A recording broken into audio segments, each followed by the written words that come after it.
साल 2037। पूरी दुनिया एक नई उम्मीद और रोमांच के साथ स्पेस एक्सप्लोरेशन में जुटी थी।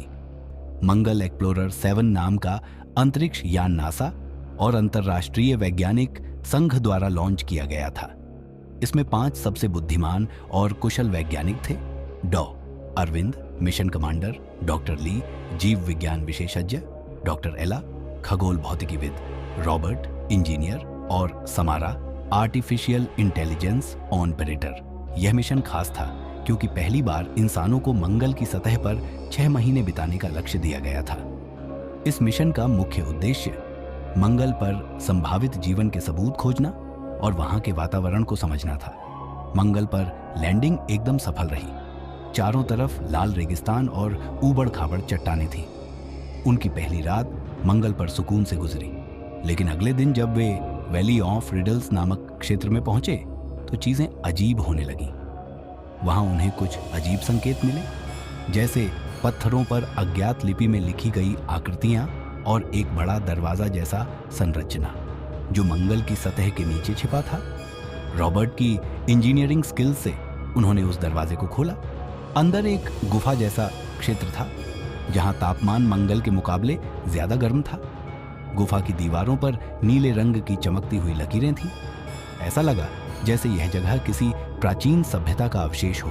समारा, जो एआई ऑपरेटर थी, ने वहां की संरचनाओं का स्कैन करना शुरू किया। अचानक एक अजीब सी ऊर्जा तरंग चारों ओर फैल गई। पूरा दल अचानक से धीमा महसूस करने लगा, जैसे समय थम सा गया हो। तभी एला ने चिल्लाया, यह कोई प्राकृतिक गुफा नहीं है, यह किसी अत्यधिक बुद्धिमान सभ्यता का निर्माण है। गुफा के अंदर गहराई में जाने पर उन्होंने एक चमकीली क्रिस्टल संरचना देखी। जैसे ही उन्होंने उसे छूने की कोशिश की, गुफा में हलचल मच गई। नीली रोशनी तेज हो गई और एक ह्यूमनॉइड आकृति उनके सामने प्रकट हुई। यह आकृति तरल धातु जैसी दिखती थी और उसके शरीर से निकलने वाली आवाज सीधे उनके दिमाग में गूंज रही थी। तुम कौन हो और यहां क्यों आए हो?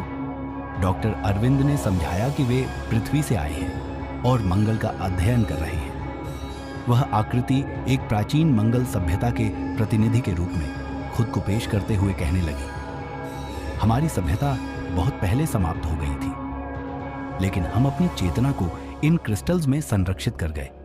अगर तुमने हमें जगाया है तो अब एक खतरा तुम्हारे पीछे है। अचानक गुफा के अंदर की संरचनाएं बदलने लगीं। तुम्हारे आने से यह सक्रिय हो गया है, आकृति ने चेतावनी दी।